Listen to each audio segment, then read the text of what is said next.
de fiançailles, de l'eau déchirant, bye bye. Les ai volés dans des criques à faire le con romantique. Plus de sous-marin dans ton bain, pensez pour le premier bambin. Plus d'SMS à l'appel pour dire que je te kiffe ma belle. Plus de parties de cœur en l'air, d'heure de 1 en hiver. Chanson, chanson, pour que tu reviennes pas, tu reviennes pas, pour que tu reviennes pas, pour que tu reviennes pas. Chanson, chanson, pour que tu reviennes pas, tu reviennes pas, pour que tu reviennes pas, pour que tu reviennes pas, pour que tu.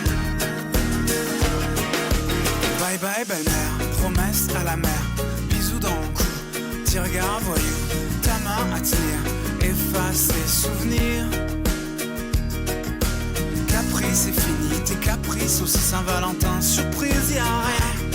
Sans violence plus de violon d'amour symphonique, c'était trop long, reprends tes clics. Chanson, pour que tu reviennes pas, pour que tu reviennes pas, pour que tu. Chanson, chanson, pour que tu reviennes pas, tu reviennes pas, pour que tu reviennes pas, pour que tu reviennes pas. Chanson, chanson, pour que tu reviennes pas, tu reviennes pas, pour que tu reviennes pas, pour que tu reviennes pas, pour que tu. Chanson, chanson, pour que tu reviennes pas, tu reviennes pas, pour que tu reviennes pas, pour que tu reviennes pas. Chanson, chanson, pour que tu reviennes pas, tu reviennes pas, pour que tu reviennes pas, pour que tu reviennes pas, pour que tu reviennes pas. Chanson, chanson, pour que tu reviennes pas, tu reviennes pas, pour que tu reviennes pas, pour que tu reviennes pas. Chanson, chanson, pour que tu reviennes pas, tu reviennes pas, pour que tu reviennes pas, pour que tu reviennes pas, pour que tu.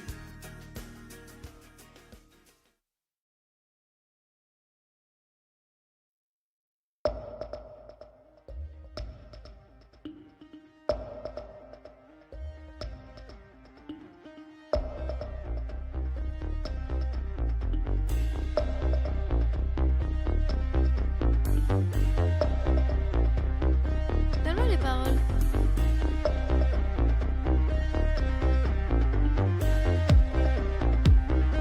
Donne-moi les paroles.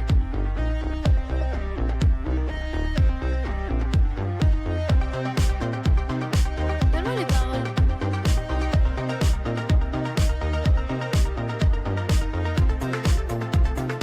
Donne-moi les paroles.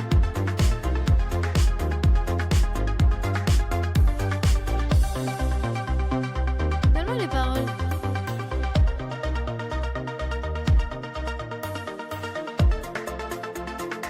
Donne-moi les paroles.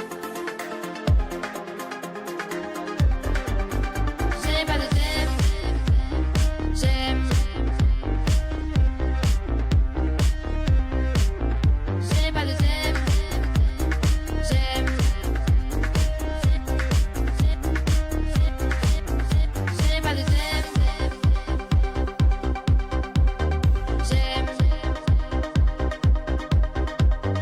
J'aime. J'aime. J'aime. J'aime. J'ai pas de thème. J'aime.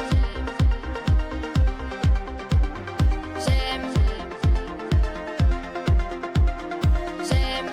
J'aime. J'aime. J'aime. Maman, je t'aime. J'aime. Maman, je t'aime. J'aime. J'ai pas de thème. J'aime. Maman, je t'aime. J'aime. J'aime. J'aime. J'aime. J'aime. J'aime. Donne-moi les paroles. J'aime.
Et bonjour à tous, messieurs, dames, il est l'heure, il est 16h41, il est l'heure du Juste Bistrot, évidemment, le rendez-vous régulier, ou presque, hein. Hier, évidemment, pas d'émission, vous l'aurez remarqué, regardez, ce nez rouge, non, ça n'est pas l'alcool, non, ça n'est pas l'héroïne ou d'autres substances courantes dans le monde de la jet set, c'est peut-être cette lumière qui ne s'allume pas, voilà, ça commence bien, on a des problèmes, immédiatement, pourquoi elle s'allume?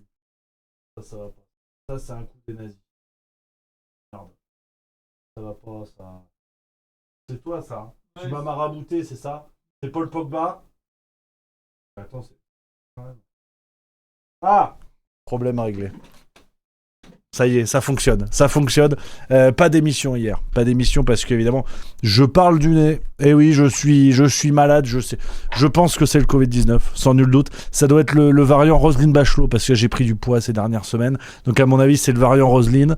Je parle du nez, je respire du cul, je bois des oreilles. Je suis malade. Voilà, hier vraiment, pas de boulot. Je suis resté à la baraque. Aujourd'hui, je suis là.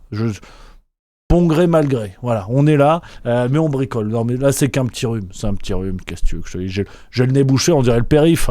Ah, je suis malade. Donc là, toutes les vannes, j'ai le droit de les faire. De toute façon, j'ai la jurisprudence rhume. Donc toutes les vannes de merde, c'est pas moi. Techniquement, c'est pas moi. C'est que je suis malade. Donc voilà, les amis, ça fait plaisir de vous retrouver. Évidemment, pour cette émission, on est mercredi. 3 décembre 2025, ça y est, c'est Noël, je vous l'ai dit, le calendrier de l'Avent, c'est parti. Je vais vous parler d'un truc extraordinaire, je vais faire de la pub, j'aimerais bien que ce soit rémunéré, mais ça ne l'est pas, mais en tout cas c'est magnifique. Je vais vous parler de ça, d'un calendrier de l'Avent original, que Madame Milieu m'a offert, j'en suis très content, j'en suis fort aise, j'ai même envie de vous dire. Et puis, on a pas mal de sujets aujourd'hui, on va en remettre une petite à Eric Tegner, vous le savez, c'est cadeau. Il y a eu le cirque Jordan Florentin, Raphaël Arnaud, donc vraiment, ce que les partis d'opposition peuvent fournir de pire. Il y a une séquence extraordinaire, vous allez voir, c'est le cirque, hein, c'est vraiment le cirque. On aura de la politique internationale avec des négociations secrètes entre les États-Unis et la Russie, des éléments très intéressants. Je vais vous partager tout ça.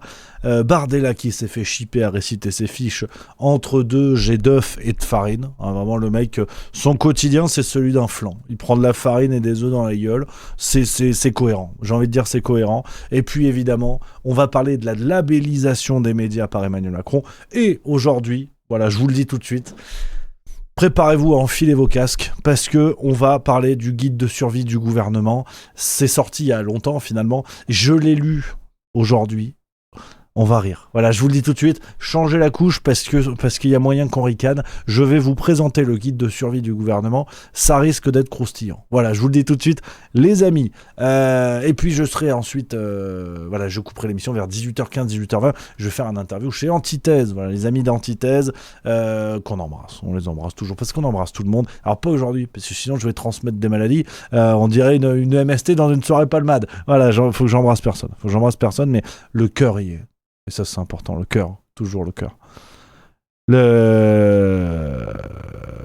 L'été, attends, les yeux dans l'eau.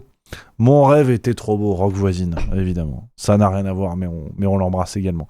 Les amis, merci à Muriel MRL pour le subprime, 9e mois, merci beaucoup. J'ai mon FFLNA, si je dis pas de bêtises, qui fête son anniversaire aujourd'hui. Attends, j'ai vu ça dans le chat, et puis on en a parlé lundi, si je ne méduse, comme on dit sous la mer, si je ne m'abuse, voilà, le jeu de mots vient de ça en fait. Tac, 54 ans aujourd'hui pour FFLNA, voilà, on lui souhaite un joyeux anniversaire. Évidemment, c'est la famille du Juste Bistrot, je te paye mon coup, ça régale. Merci à mon Karim CH Haute-Pierre pour le sub 43e mois qui dit « Salut Rémi, un bon grog pour ton rhume ». Eh oui, là je peux te dire que je tourne eau chaude, gingembre, citron, miel. J'ai dit je buvais pas cette semaine, j'ai refusé de mettre le rhum dedans. Ah, j'ai dit à Madame Milieu, arrête, j'ai des valeurs. J'ai par contre redonne de la cocaïne, je suis fatigué. non, j'ai pas dit, j'ai dit oh. Et j'ai des trucs, regarde, le baume du tigre. Alors là, on dirait du caramel, ça m'a donné faim. On dirait du caramel beurre salé, tu sais, ça c'est bon ça. Ça c'est très très bon. Alors, en fait non, si tu manges ça, non. C'est pas Bretagne, c'est pas la Bretagne, c'est pas l'esprit breton. Merci à Brézotte, 64 BZH quand on parle de Bretagne, qui vient de subprime pour la toute première fois, et Accence également pour le sub 36e mois, merci. camarades. Voilà, ça tousse dans le bureau. Tu as un petit point santé pour toi, comment ça va? Bah ça va. Je Alors, avec de la cette ménopause, ça avance? Ouais, super. Eh ben bisous. Alors, voilà. Belle ambiance dans le bureau, c'est la maladie finalement, c'est le Covid-19. Voilà. Protégez-vous, faites des dons, évidemment. Logan, 1576, merci pour le subprime, 36e mois. Vite un vaccin, nous dit, voilà, évidemment, on va vous faire un Covid-ton. Voilà, un Covid-ton. Venez-nous en aide, on n'en peut plus, les amis, on y va sur l'actualité parce que j'ai pas mal de choses à vous dire. Aujourd'hui, on a pas mal de petits sujets, on va essayer de décrypter tout ça avec allégresse dans le style habituel, évidemment, vous connaissez la guinguette et on commence avec... Alors ça va au-delà, je vous ai parlé de Eric Tegner tout à l'heure. Merci à Cocorico O pour le subprime, 3e mois, merci beaucoup. Je vous ai parlé d'Eric Tegner tout à l'heure, mais ça va au-delà de ça. On a une séquence hautement symbolique en ce moment. Le duel continue à se mettre sur la gueule entre, vous savez, Frontière qui incarne un peu la nouvelle extrême droite médiatique tendance CNAFO. Il va falloir leur trouver un nom d'ailleurs. Et en face, la France Insoumise qui est la caricature de ce qu'est devenu l'extrême gauche, aussi bien que Frontière est la caricature de ce qu'est l'extrême droite. Si vous voulez, on a deux caricatures qui s'affrontent. C'est un peu comme un duel entre deux slips sales au fin fond de la panière. Et les deux essaient de se dire qui est le plus proche d'un magasin Sephora. Tu vois. Bon, c'est du slip sale de fin de séance de sport. Donc on n'est pas sur du bleu de Chanel, tu vois. On est sur du bleu d'Auvergne plutôt. Et bon, bah voilà, LFI, Frontière, pour moi, c'est la même chose. C'est vraiment du slip sale qui se bagarre. Et on a eu des séquences extraordinaires. Ça se prend le bec ces derniers jours. On a par exemple Ercilia Soudé. Alors vous savez qui a le QI de son nom de famille, de son frère d'ailleurs, Ferra, qui, alors Ercilia Soudé, elle a épinglé Tegner et il n'y a rien qui va. Alors Ercilia Soudé, évidemment, gigantesque pompe à vélo. Elle est là. Elle a l'avantage d'être là. Elle arrive à nous faire passer Daniel Obono pour une pointure, donc c'est quand même quelque chose. Et Ercilia Soudé, elle a eu des affaires de vie conjugale un petit peu cheloues, elle a eu des histoires un petit peu bizarres. Et en fait, elle a épinglé Tegner, parce que forcément, comme tout le monde se mange le nez, comme on dit, j'ai jamais compris d'ailleurs cette expression, se manger le nez. C'est pour la partie la plus ragoûtante. Et on a Eric Tegner qui avait mis un post en réponse à Ercilia Soudé qui avait écrit ça. Si vous voulez qu'on commence à parler de vos pratiques sexuelles avec votre ex-conjoint, on peut s'amuser. On est nombreux à avoir les PV d'audition et c'est pas folichon. C'est Tegner qui a mis ça sur Twitter avant de supprimer son tweet. Sauf erreur, hein, le lien est celui-là, voilà, le tweet n'existe plus. Et Ercilia Soudé a répondu « Eric Tegner, qui se prenait pour le parrain en me menaçant hier, vient de supprimer son tweet en toute discrétion. En plus d'être un agresseur et un harceleur, c'est un lâche. » Alors, sur cette dernière phrase, j'ai souscrit. Mais pourquoi je vous parle de ça ? Vous vous doutez bien que c'est pas pour défendre ou charger plus l'un que l'autre. Hein. Je vous l'ai dit, on a vraiment deux caricatures terribles de ce qui est devenu le débat politique, ce qui promet pour 2027. Hein, on va bien s'amuser. À côté de cette bande de guignols, Gabriel Attal, c'est l'Académie française. Hein. Il faut se rendre compte de ça. Les gens qui se plaignent de Macron, attention, sortez pas les coups bas librés quand Macron va tomber, parce que c'est pas certain qu'on gagne au change. Donc méfiance en vue de 2027. Et donc, il n'y a rien qui va. Il n'y a rien qui va. Ercilia Soudé, comme toute bonne députée LFI, et comme tout bon député à peu près aujourd'hui de n'importe quel bord, s'accroche à la possibilité de faire un coup de buzz, un coup de polémique. Et de l'autre côté, on a Tegner qui est bon... qui a le QI d'un rouleau de PQ, qui n'est pas assez malin pour se rendre compte qu'avec cette phrase « on est nombreux à avoir les PV d'audition et c'est pas folichon », fin de citation, il s'expose à de lourdes sanctions. Comment ça, il a des PV d'audition ? C'est pas censé être mis à la disposition de n'importe qui, tu vois. Comment ça, en fait ? Comment ça, des PV d'audition circulent et sont donnés à un média, que ce soit Frontière ou Pif Gadget, on s'en branle. Hein. C'est quoi cette histoire ? Donc, il y a évidemment rien qui va. Et je voulais vous parler de ce cirque, parce que c'est vrai que j'ai beaucoup chargé Frontière ces dernières semaines, on va pas faire ça à chaque fois, vous avez compris l'idée. Mais ce que je trouve intéressant, c'est de voir à quel point ces deux extrêmes caricaturaux, et je dis bien en ciblant bien certains députés LFI, en ciblant Frontière, je cible pas l'extrême droite et l'extrême gauche sur le plan structurel, ce serait une connerie. Je parle des représentations médiatiques, on va dire. Et regardez cette séquence qui date d'aujourd'hui, du 3 décembre. On a, alors là encore, hein, le duel, ça fait peur. Hein.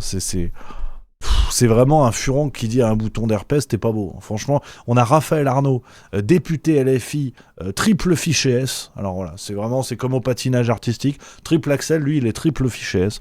Une sorte de Candeloro de l'enculerie politique. En face, on a Jordan Florentin, alias Jordan Darocha, c'est son nom originel. Donc c'est un mec qui bosse pour Frontières. Et pour faire Blanc-Bec, c'était Darocha, il a dit Florentin. Alors peut-être que le nom Nique les Arabes était pas dispo à la préfecture, donc il a mis un truc quand même pour faire bien extrême droite, mais pas trop, tu vois. Mais il a enlevé Darocha. C'est dire quand même le niveau de conception politique de ces gens-là, mais bref. Et donc on a vraiment un duel entre les deux, et regardez cette séquence.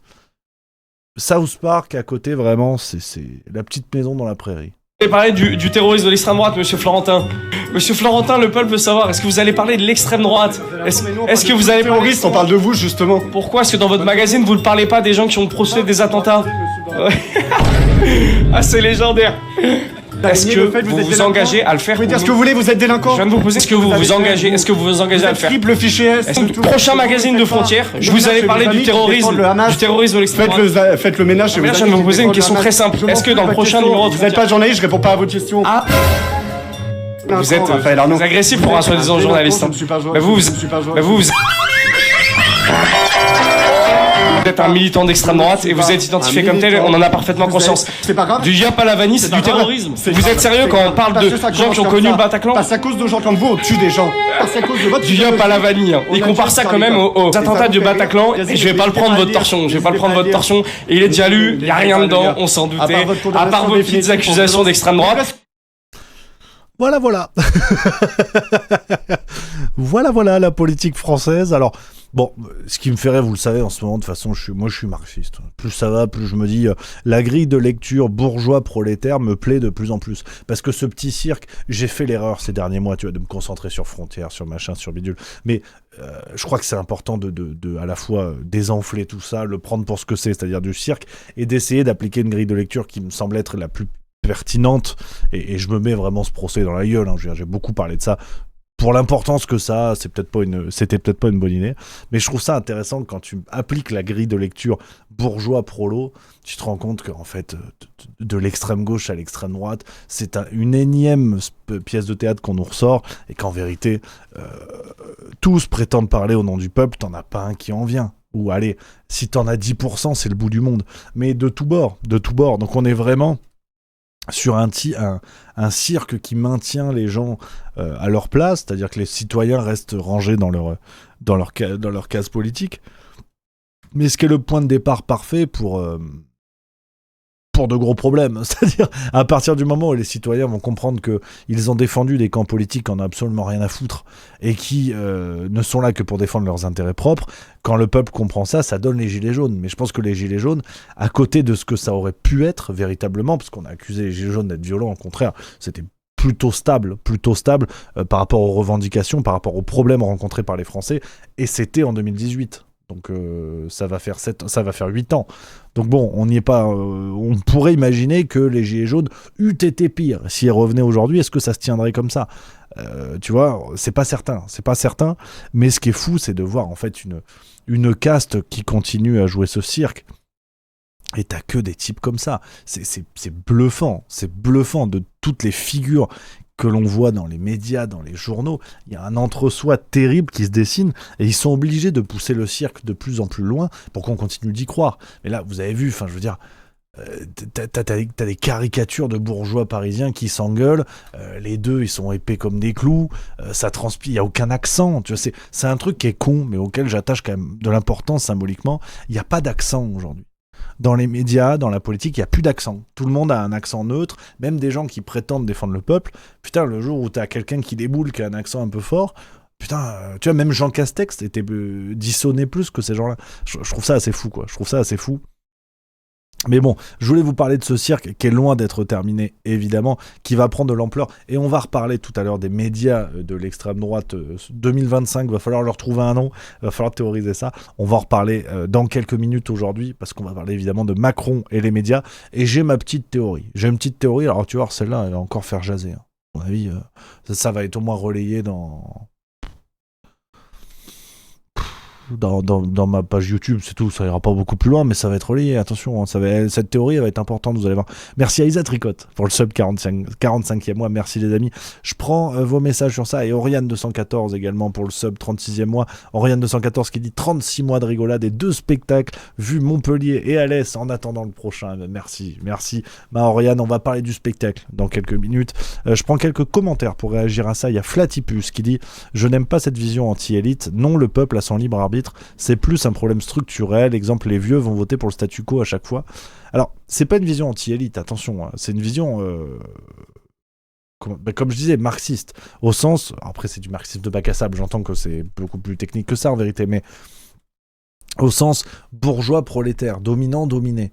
Alors, effectivement, est-ce que, bourgeois élite, dominant élite, ça se tient, mais, comment dire, j'ai pas dit que le peuple n'avait pas son libre arbitre, c'est parce que le peuple a son libre arbitre qu'il faut lui donner un cirque sur lequel on va jouer sur l'émotion, on va jouer sur des données très fortes pour justement capter l'attention des gens et éviter que ce libre arbitre s'exprime. Donc c'est peut-être je pense qu'on est plutôt d'accord, Flatipus, en vrai. Je pense qu'on est plutôt d'accord parce que c'est précisément parce que les dominés ont un libre arbitre qu'il faut tout faire pour qu'ils l'oublient. Il faut tout faire pour que les dominés remettent leur capacité d'action et leur capacité de réflexion à des gens qui sont censés les représenter. C'est le principe de la démocratie. On est d'accord, on n'est pas d'accord, ça marche pas. Ce serait un débat très complexe et tous les points de vue sont à entendre, à mon avis. Mais je trouve que c'est précisément ça le problème. C'est que ce cirque est en train de prendre de l'ampleur. Regardez par exemple le rôle médiatique de Frontières, regardez le comportement de députés LFI qui sont de plus en plus dans l'émotionnel, dans le buzz, dans la captation de l'attention, le temps de cerveau disponible. Comme disait Patrick Lelay, l'ancien PDG de TF1, on est dans ce genre de choses. Sarah Knafo, c'est pareil. Je vous dis pas qu'elle est pas brillante, c'est d'ailleurs parce que ces gens-là sont brillants qu'ils font comme ça. Sinon, quand vous êtes brillant, c'est plus facile de jouer au con. Quand vous êtes con, c'est difficile de jouer au brillant. Donc c'est parce que ces gens-là sont bons qu'ils arrivent à, je pense, étouffer le libre arbitre des gens et jouer sur l'émotionnel, jouer sur les biais psychologiques. Ce qui fait qu'on en est là, quoi. On est sur un truc on est entre Love Story et la chaîne parlementaire, tu vois. Franchement, aujourd'hui, tu me dis, il y a 2 députés qui se sont emmanchés en pleine séance, je te dis à quelle heure. Je te dis pas est-ce que c'est vrai, tu vois. Donc, c'est ce que je trouve assez dingue. Donc, je pense pas qu'on soit en désaccord avec ça. Et Flatipus qui répond. Après, je pense qu'on est d'accord, juste je voulais donner un autre point de vue. T'as bien raison, ouais, c'est le but de l'émission. Phil, entre autres, qui dit « On découvre pas la politique spectacle, elle est née sous Sarko, ça date. » Je pense qu'elle est née bien avant, en vérité. Je pense qu'elle est née bien avant. Et Gaëtan Seguin 38 qui dit « Je vois comme toi sur LinkedIn des citoyens lambda qui hurlent contre l'Union Européenne, veulent le Frexit mais soutiennent des candidats qui ne leur proposent pas dans leur programme. » Cocorico O qui dit « J'aimerais t'entendre sur la politique suisse dans une vidéo vu que tu y habites pour mieux comprendre la démocratie suisse. » C'est une bonne idée. Faudrait que je me penche sur ça, effectivement. Puis je pense que ça peut être intéressant pour ouvrir les fenêtres parce que on parle beaucoup de politique française et c'est vrai que quand on essaie de proposer des analyses plus structurelles, on peut pas les répéter. C'est vraiment si on veut commenter l'actu en temps réel presque qu'on peut commenter et dire tout le temps la même chose. Mais c'est vrai que je suis d'accord que ça pourrait être intéressant. Donc voilà les amis sur cette première séquence. On parlait du spectacle tout à l'heure avec Marianne 214 et on y retourne, évidemment, on y retourne. Le spectacle Zinzin, vous le savez les amis, qui continue de plus belle. La tournée 2026 est annoncée, il y a déjà beaucoup de dates qui sont posées, vous êtes déjà nombreux à avoir pris vos places, ça régale, merci à vous les amis. Mais l'année 2025 n'est pas finie, c'est Genève, vous le savez, le 13 décembre 2025. Il reste encore des places, évidemment. Salle Uptown Geneva, le samedi 13 décembre, spectacle à 20h. Et je suis en train d'organiser quelque chose pour boire un coup après, comme d'habitude, juste en face de la gare de Genève. Genève, comme on dit en France, Genève, comme on dit en Suisse, Genf, comme on dit en Allemagne, et comme dirait Franck Ribéry, évidemment. Donc, ça va être une belle fête, ça va être une belle fiestoche, on va bien s'amuser les amis le 13 décembre, et puis après 2026 c'est parti. 2026 c'est parti, on a monté Limar, Bruxelles, Châteauroux, Brive, Montpellier, Besançon, Auray, Lyon, Rouen, Caen, Biarritz, Toulon, Vannes et Lille. Les billetteries sont ouvertes les amis, il y a d'autres dates encore qui arrivent, donc n'hésitez pas à faire un tour sur la billetterie, juste mieux pour Noël, voilà, hein, votre oncle relou, hein, qui est pro-Mélenchon ou pro-Le Pen, hop, allez, 2 places, on est parti. Puis voilà, après, bon, peut-être qu'il vous détestera, mais ça peut-être c'est un mal pour un bien. Faut voir comme ça, faut voir les choses comme ça. Le spectacle Zinzin qui continue. On y va sur la politique internationale, fenêtre politique internationale. Et là, on a un article comme je les aime. On a eu un élément très intéressant. Alors, je ne sais pas si ça rebat les cartes, mais en tout cas, on apprend certaines choses. Je vais vous montrer l'article original, et puis on va voir ce que le Figaro nous en a dit. Figaro qui vient de se marier d'ailleurs, félicitations à lui. C'était les noces de Figaro. Voilà, pour ceux qui ont la ref. Il y a un peu des blagues littéraires aussi, ça c'est important. C'est ce qu'on aime dans le Juste Bistrot. Il y a des livres, voilà, hein, c'est... Ah, je bois du maté, il faut que j'assume mon héritage gauchiste, hein, c'est très important. Tout commence avec cet article du Wall Street Journal du 28 novembre 2025. Make money, not war. Trump's real plan for peace in Ukraine. Qui veut dire, faites de l'argent, pas la guerre. Le vrai plan de Trump pour la paix en Ukraine. Voilà, vous avez vu. Également une maîtrise de la langue anglo-saxonne qui est pas dégueulasse. Qui est pas, voilà, je veux pas impressionner, je ne veux pas me la péter, mais elle est pas mal. Qu'est-ce que c'est que cette histoire ? Ça a été relayé notamment dans le Figaro du 2 décembre, c'est cet article-là. On sait, alors pour vous donner un petit peu le contexte, actuellement il y a de grosses négociations qui sont menées entre la Russie et les États-Unis. Les États-Unis sont, pour la petite info, représentés par Steve Witkoff, qui est un proche de Donald Trump, plutôt même très proche. Trump l'a gracié pour des affaires de pognon, je crois d'exil fiscal, des choses comme ça. Trump a gracié Steve Witkoff et l'a nommé d'ailleurs... Non, je confonds avec... l'ambassadeur américain à Paris, excusez-moi. Je confonds avec, comment qui s'appelle ?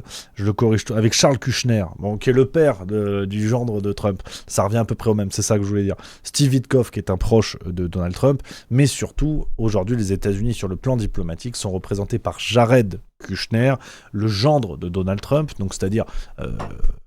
celui qui se tape sa fille, en vérité, il n'y a pas d'autre terme. Alors pourquoi, comment, on ne sait pas. Voilà, la question n'est pas là. C'est aujourd'hui le gendre de Donald Trump qui représente les États-Unis sur de nombreux dossiers, notamment avec Israël, avec la Russie, avec les Émirats Arabes Unis. Jared Kushner qui négocie des deals qui sont profitables pour sa propre entreprise, notamment dans l'immobilier. On sait que Jared Kushner, par exemple, a commencé des deals avec Israël en vue de l'exploitation immobilière de certains territoires à Gaza. Est-ce qu'on peut parler de conflit d'intérêts ? Je sais pas. Voilà, tout à l'heure sur Twitter, j'ai taquiné un petit peu en disant quand il y avait le fils Biden qui faisait des affaires en Ukraine, c'était un scandale. Maintenant, il y a le fils Trump qui fait des affaires en Ukraine, c'est de la diplomatie. Alors, j'entends la réponse. On m'a apporté plusieurs réponses là-dessus pour créer le débat. On m'a dit ouais, mais Hunter Biden, il prenait de la coke. Ça, c'est vrai. Hunter Biden, on peut lui reprocher des faits de pédocriminalité notamment qu'on ne peut pas reprocher à Jared Kushner jusqu'à preuve du contraire, évidemment. Mais c'est vrai que c'est très intéressant de voir que Trump fait des affaires en famille, des affaires grâce auxquelles il s'enrichit directement, ce qu'il fait avec la crypto-monnaie par exemple. Il y a quand même une entreprise gérée par son fils Baron Trump, et Trump s'est enrichi, Donald Trump s'est enrichi grâce à ça, et là il n'y a plus de problème, il n'y a plus de conflit d'intérêts, il n'y a plus de délit d'initié, il n'y a plus rien. C'est toujours la même chose. Si Biden avait fait ça, est-ce qu'on aurait eu le même silence ? Bref, c'est pas tant le sujet. Revenons à notre ami Jared Kushner, dont le père, Charles Kushner, est ambassadeur américain à Paris, et c'est lui qui a été gracié par Trump pour des affaires de pognon, d'exil fiscal notamment, et Trump l'a nommé ambassadeur quand même, des États-Unis à Paris, faut pas déconner. Bref, on est dans l'entre-soi, soyons clairs, soyons très très clairs. Je vais pas remettre une bille à nos amis pro-Trump, c'est comme d'habitude pour le débat, mais je pense soyons assez honnêtes là-dessus. Il y a du délit d'initié, il y a de l'entre-soi, et il y a des situations problématiques. Maintenant, c'est à l'américaine, donc on ne peut pas reprocher à Trump d'être le seul à faire ça, c'est clairement à l'américaine. Donc, qu'est-ce qui se passe dans ces négociations Russie-Ukraine ? Pour vous dire que la notion de délit d'initié est pas déconnante, la notion de conflit d'intérêts est pas déconnante, sur la base d'une enquête du Wall Street Journal relayée par Le Figaro en France et Le Temps en Suisse également le 2 décembre. Je vais vous lire ce que nous dit Le Figaro pour comprendre un petit peu le bordel de ces négociations. Donc je reviens au contexte, des négociations menées entre la Russie et les États-Unis dans un but assez clair qui est de commencer à faire des deals notamment sur le pétrole, sur les matières premières, et des négociations qui ont commencé avant même le retour de Donald Trump au pouvoir, c'est-à-dire avant le 2 janvier 2025. Pour vous dire que tout ce qu'on nous dit dans les médias, les négociations, la guerre, peut-être Poutine veut pas, peut-être Poutine veut. Je vais vous lire ce qu'explique le Wall Street Journal, et on comprend que la paix est un argument médiatique comme les autres pour couvrir des intérêts qui sentent un petit peu plus le billet vert. Voilà ce que dit le Figaro. Tout aussi fructueuses sont les perspectives économiques que les milieux d'affaires américains, et en particulier ceux proches de Donald Trump, espèrent de la fin du conflit. Selon des révélations du Wall Street Journal, ce week-end, des négociations économiques avec la Russie auraient commencé avant même le retour au pouvoir de Trump, tenant soigneusement l'Ukraine et les Européens à l'écart. Des représentants des milieux d'affaires russes auraient pris des contacts discrets avec des compagnies américaines en leur faisant miroiter la perspective de contrats d'exploitation minière ou d'hydrocarbures en partenariat avec des compagnies russes une fois les sanctions levées. Selon le journal, des oligarques de Saint-Pétersbourg proches du Kremlin, tels que Gennady Timchenko et Yuri Kovalchuk, surnommés le banquier personnel de Poutine, auraient ainsi offert aux Américains des concessions gazières en mer d'Okhotsk et dans des mines de terres rares en Sibérie. ExxonMobil aurait discuté au début de l'année la possibilité d'une exploitation commune des gisements de gaz naturel à Sakhalin, dans l'extrême-orient russe. Des hommes d'affaires proches de la famille Trump ou des donateurs de sa campagne présidentielle sont sur les rangs. Gentry Bish, ami d'université et témoin de mariage de Donald Trump Jr., qui a baptisé sa compagnie America First Global, est ainsi entré en contact avec des partenaires russes pour acquérir des parts dans un projet d'exploitation gazière dans l'Arctique. Beach aurait aussi envisagé de racheter aux Russes le gazoduc Nord Stream 2, saboté au début de la guerre d'Ukraine. Une autre proposition de rachat du gazoduc provient d'un homme d'affaires américain ayant longtemps vécu à Moscou, Stephen Lynch, installé en Floride et donateur de la campagne de Donald Trump. Le fonds d'investissement Elliott est en pourparlers pour acquérir une participation dans la partie bulgare du gazoduc Turkstream, dernière voie d'approvisionnement de gaz russe vers l'Europe. Voilà. voilà ce qui se passe en coulisses. Alors, soyons clairs, comme dirait Jean-Luc Mélenchon, excusez-moi, je me mouche en direct. On est entre nous, c'est le bistrot. Remets-moi une bière, Philippe. On va pas faire les vierges effarouchées, comme dirait Jean-Luc Mélenchon. On va pas s'étonner de ce que font les Américains, dans la mesure où on pouvait s'en douter avant même le début du conflit, enfin dès le début du conflit. C'est-à-dire que l'Ukraine a toujours été un enjeu géostratégique autour duquel se battent les Russes et les Américains. Même quand les canons n'étaient pas activés, il y avait des enjeux, il y avait de la bagarre. Donc, à partir de là, ces négociations, elles nous renseignent sur un élément. En tout cas, c'est ma grille de lecture. Alors, je vous dis, je suis toujours pas expert en géopolitique. Je vous donne mon avis, c'est à débattre. N'hésitez pas à donner le vôtre, c'est important, évidemment. On a les Américains qui ont créé cette guerre. On rappelle que l'Ukraine n'aurait pas tenu un mois sans l'aide occidentale des Américains en premier lieu, enfin de l'OTAN globalement, donc des Américains et des Européens. L'Ukraine n'aurait pas tenu, donc c'est une guerre qui a été fomentée par les Américains. On nous a dit Trump va revenir, il va mettre la paix, et finalement la paix se monnaie à grands coups de billets verts, parce que les Américains, aux surprises, eu égard à leur histoire, aux surprises, les Américains ne voient comme intérêt que de dépecer certaines ressources de l'Ukraine et surtout de faire des deals avec les Russes. Qui plus est, en ayant affaibli les Européens qui ne sont même pas dans les négociations. Mais rendez-vous compte à quel point les Européens l'Union Européenne est la prostituée des Américains. Mais c'est vraiment à un niveau qui en devient choquant. C'est-à-dire que les Américains nous ont éloignés comme des merdes des négociations, c'est-à-dire qu'aujourd'hui, même von der Leyen ne pèse plus rien. Macron, j'en parle même pas. Mais même von der Leyen, c'est devenu une sorte de Cruella qui est bonne pour le musée Tussaud, quoi. Vraiment. Tout le monde s'en cire complètement de la Reine des Neiges. Et tu as des Américains qui ont enlevé l'UE des négociations et qui, en plus, sont en train de tordre la main des Européens, enfin de l'Union Européenne, pour que l'UE, enfin les pays de l'UE, achètent de l'armement américain en vue de le donner aux Ukrainiens. Donc vraiment, mais c'est même plus de la soumission. C'est-à-dire qu'il y a même une forme d'auto-humiliation. L'Union Européenne, je pense, est en train d'inaugurer une forme de géopolitique masochiste. C'est-à-dire, tu te fais mal volontairement. On accepte de te faire mal, en fait. Pardon, t'acceptes qu'on te fasse mal. Pour ton propre plaisir. C'est ce qu'est en train de devenir l'Union Européenne. On n'a plus aucun poids. On a aidé l'Ukraine, on va récupérer Bubule, parce que faut pas faire de bons sentiments. Une guerre se mène toujours avec des intérêts projetés, que ce soit la paix en premier lieu, mais surtout que ce soit une récupération économique, la possibilité de mettre la main sur des enjeux géostratégiques, économiques, de ressources, tout ce que vous voulez. L'Union Européenne à dépenser un pognon de dingue, comme dirait l'autre, pour aider l'Ukraine, ce qui n'a servi à rien. En plus, on va continuer à payer, et en plus, on reverra pas un sesterce de tout ça. Donc, une fois de plus, les Américains démontrent, mais ce qui est presque le fil rouge de leur histoire, les Américains nous démontrent que une guerre n'est jamais faite pour la paix. Une guerre n'est jamais faite pour la simple défense d'un peuple, qu'on le veuille ou non. Quand les Américains s'engagent quelque part, c'est qu'à un moment donné, il y a une valise de billets à récupérer. Et regardez ce qu'ils sont en train de nous démontrer. Jusqu'au projet de Nord Stream 2. Hein, on rappelle ce projet le gazoduc Nord Stream 2 qui a été explosé mystérieusement.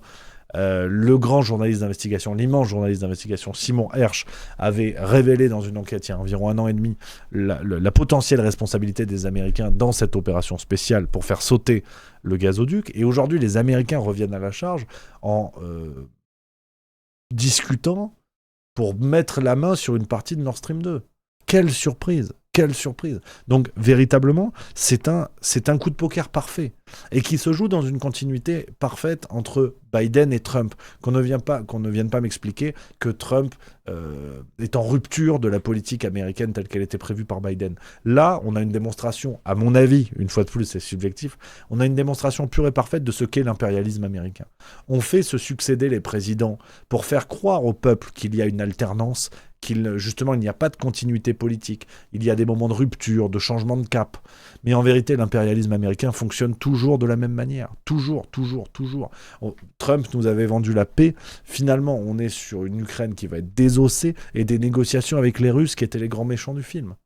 Bon ben voilà, on ne peut pas plus belle illustration de ce qu'est l'impérialisme américain en termes de propagande, de faux semblants, d'opérations militaires sous drapeau. C'est assez extraordinaire.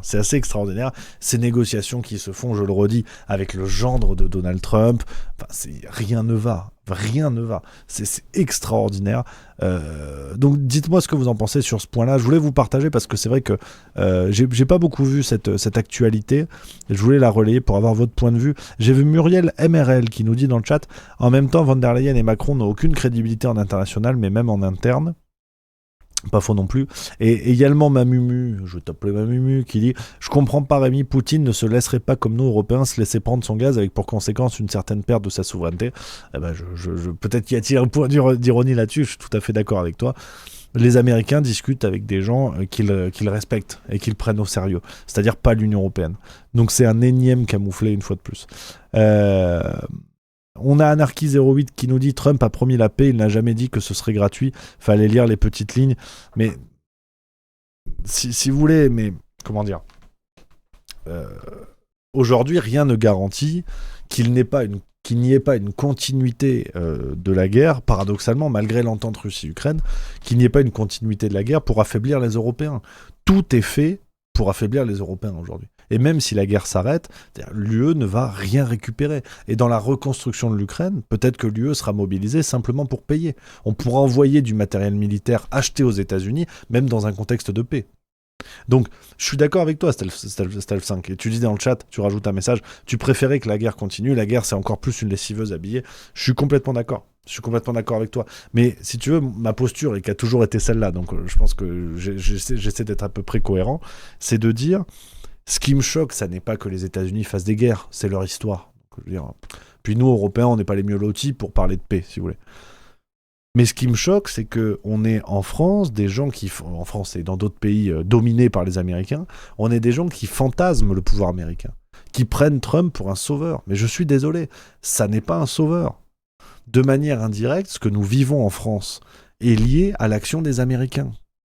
Donc, c'est la même chose aujourd'hui. Les conséquences de la guerre en Ukraine et d'une potentielle paix, et on ne peut que la souhaiter évidemment, de l'application d'un cessez-le-feu.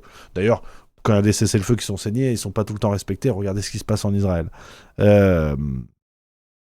L'application d'une potentielle paix va être catastrophique pour l'Union Européenne. Les conséquences économiques vont être catastrophiques. Donc c'est pour ça que je ne peux pas blairer les Américains, mais Trump comme Biden et tous leurs prédécesseurs, parce que ce sont et c'est la destinée manifeste, c'est la doctrine Monroe de la moitié du 19e siècle, Rien ne doit empêcher le développement des États-Unis. S'ils doivent nous tuer, ils nous tueront. Et moi, savoir que parmi mes congénères les plus proches, il y a des gens qui fantasment le fait d'avoir un pistolet sur la tempe, et un pistolet, tant qu'il est tenu par la main des Américains, dans ce cas-là, on peut le fantasmer, j'avoue que j'ai du mal à le comprendre. C'est plutôt là-dessus ma posture. Après, je suis d'accord avec toi, Stealth 5, sur le fait que le retour de la paix est toujours à encourager. Ça, on est tout à fait d'accord. Blondin qui dit: quand les Américains s'invitent chez les Russes, il faut bien qu'ils s'essuient les pieds sur le paillasson européen. C'est bien formulé. Véronique West: sans oublier que ce sont les US qui déclenchent la plupart du temps les conflits pour masquer leur volonté hégémonique et économique. Je stream demain, il faut revoir les discours de Gaulle, il avait tout expliqué sur le sujet, bien d'accord avec ça. Dolphila Limas: le pire c'est le degré de soumission de notre classe politique et de tous les côtés. Gaëtan Seguin 38: le fils Bush et Obama étaient les pires sur le plan de la guerre et des invasions. Je pense pas que ce soit une question du pire. On en a déjà parlé de ça. Comparaison n'est pas raison, comme on dit. Parce que dans ce cas-là, en fait, ça, on peut trouver toujours un moyen, je trouve, c'est que mon avis, on peut toujours trouver un moyen de déresponsabiliser quelqu'un en disant: oui, mais quelqu'un d'autre a fait pire. Oui, mais c'est pas Fourniret, tu vois. On peut toujours trouver ça, et dans ce cas-là, personne n'est coupable. Dans ce cas-là, il y a toujours pire. Et je suis pas certain que ce soit une bonne perspective, mais comme dit, c'est subjectif. La prostate de Brigitte, il y a vraiment des pseudos extraordinaires, qui nous dit: la construction européenne a été voulue et faite par les Américains avec Jean Monnet, etc. Donc à partir de là, il n'y a pas à chercher. Complètement d'accord. Et qui nous lol. Dans tous les cas, les Européens seront toujours les perdants. Bah, en tout cas, si on continue dans cette démarche-là, oui, on sera toujours les perdants. C'est-à-dire, si les politiciens en qui nous avons espoir se précipitent aux États-Unis pour aller saluer l'arrivée d'un nouveau président américain, oui, on n'a pas fini d'être les paillassons des Américains, ça c'est certain. Je pense évidemment à Sarah Knafo, soyons très clairs. Je veux dire, Trump est élu, avant la cérémonie d'investiture, elle se dépêche façon vlog de cagole d'aller aux États-Unis en disant: ah, je veux être sur la photo avec Trump. Mais en fait, c'est quoi le projet? C'est vraiment, officiellement, on est des merdes, en fait. C'est ça le truc. Quand il y a un nouveau président qui est élu au Paraguay, elle va pas au Paraguay. Donc, je trouve ça absolument scandaleux. Et Anarchy08 qui dit: un flingue sur la tempe venant de l'extérieur, un couteau sous la gorge venant de l'intérieur, choisis ta fin. T'es très optimiste, Anarchy08, c'est ce que je retiens de ton message. Mais tu parles de quoi concrètement? La menace du flingue sur la tempe venant de l'extérieur, c'est les USA. Mais la menace du couteau sous la gorge venant de l'intérieur, tu parles de quoi concrètement? Que je sois sûr de bien comprendre ce que tu veux dire par là. Qu'une d'une 73 dit: Kissinger a dit: être l'ennemi des USA est difficile, en être l'ami est fatal. Ça, c'est vrai que c'était une bonne phrase. Jojo Lastique au sauteur: mais nos politiciens sont ceux qui ont grandi comme nous avec une vision des États-Unis comme un État idéal. Oui, c'est certain, mais c'était l'un des objectifs justement du plan Marshall sur le plan culturel. L'américanisation des esprits, c'était aussi ça. C'était aussi d'expliquer que les Américains c'était bien, c'était bon, c'était super. Bon bah voilà où on en est. Mais je trouve ça intéressant parce que ça permet je pense de regarder sous un autre œil la période post-Seconde Guerre mondiale. Vous le savez, c'est ma période historique préférée. Je trouve que quand on regarde ça, on comprend beaucoup mieux l'ordre du monde, d'une certaine manière. Voilà. Donc, voilà, sur le volet politique internationale, on arrive gentiment à la politique nationale, les amis. Alors, ces derniers jours, c'était Bardella, la vedette, une fois de plus. Bardella qui essaie de refaire parler de lui un petit peu. Alors, c'était avec de la farine et des œufs. Il a pris de la farine et des œufs dans la gueule. Alors c'est pas bien, attention, ça c'est pas bien. Faut rappeler, c'est pas bien. On s'en prend pas aux élus, attention. Évidemment, on s'en prend pas aux élus. Surtout que c'est gâché. Ça fait chier. Avec de la farine, des œufs, tu fais des crêpes. Avec Bardella, tu fais de la merde. Donc ça sert à rien en fait. C'est gâché. Ne faites pas ça. C'est vrai que je sais même pas quoi vous dire cette affaire. Évidemment, c'est pas bien. Bardella est venu chialer dans les médias, nous expliquer que c'était grave, c'était une agression, alors que le pauvre, il s'est fait attraper par ses propres histoires, parce que en 2017, Macron avait pris un œuf sur le museau, et Bardella avait tweeté pour se foutre de sa gueule. Regardez, il avait tweeté: quoi de neuf Emmanuel Macron? C'était en mars 2017, tu vois. Donc bon, bah voilà, hein. Qui vole un œuf vole un œuf, finalement. Donc bon, ça lui est arrivé dans la gueule, mais tu vois, c'est évidemment que je n'appelle pas à ça. Évidemment que je n'appelle pas à ça. Et je n'appelle à ça sur personne d'ailleurs. C'est pas qu'une question d'être des élus. Moi, demain, tu me mets un œuf sur la gueule, bon, ça m'emmerde. Ça, je préférerais le manger en vérité. Moi, c'est pour ça. Tu veux me mettre un œuf dans la gueule, bon, d'accord, mais d'abord, tu m'en cuisines. Tu me fais une omelette, après, tu peux me le mettre dans la gueule. Mais on gâche pas.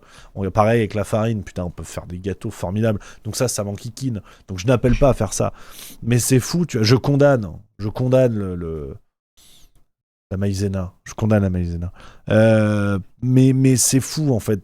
Même ça, quand je vous dis qu'on est dans une société où la peur est indispensable pour manipuler les esprits, la peur est indispensable pour dominer les gens, à l'époque, il y avait l'entarteur. C'était un Belge, si je dis pas de conneries. L'entarteur, t'en vas retrouver son nom, évidemment. Noël Gaudin, voilà, Noël Gaudin, qu'on embrasse évidemment. L'entarteur, il en avait mis des paires à Bernard-Henri Lévy, à une collection de pompes à vélo.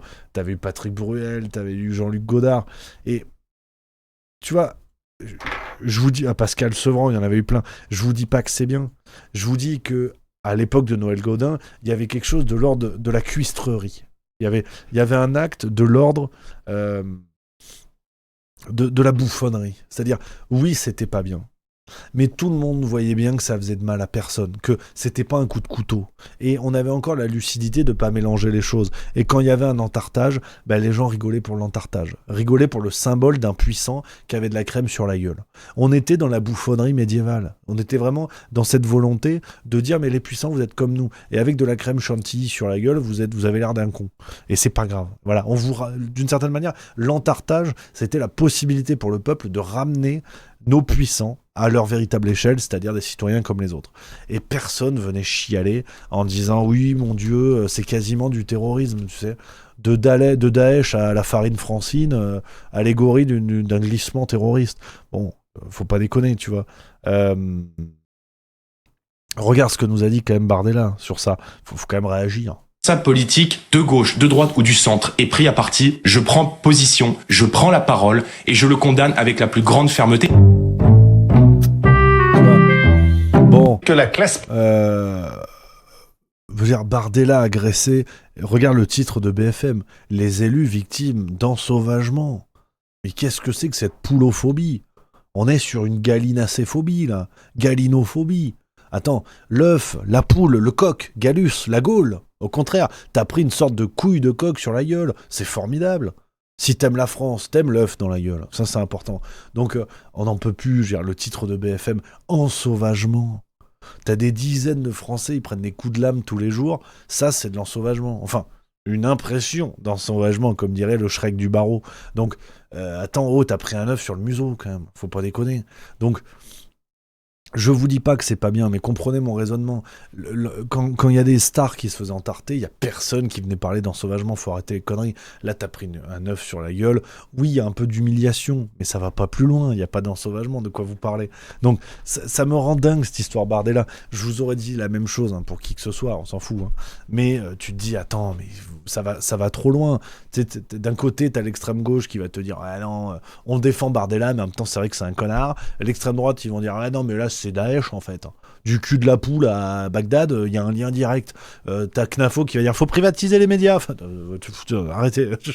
Chaque sujet devient caution à relancer leurs conneries. Tu dis non mais ça va 2 minutes vos histoires, tu vois. Donc non ça. Voilà, moi je suis d'accord avec Victor Macno dans le chat qui dit on va faire une loi pour interdire le transport des œufs lors de manifestations politiques. Ça c'est vrai.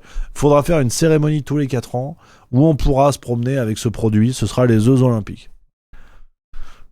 C'est pas marrant. Non, j'avais annoncé la couleur, c'est pas la meilleure. Mais je pense qu'il y a moyen de pouffer. Je sais que certains d'entre vous, vous êtes au bureau, vous avez les écouteurs, commencez à vous faire chier, ça commence à sentir le week-end. À Jeux Olympiques, vous avez pouffé.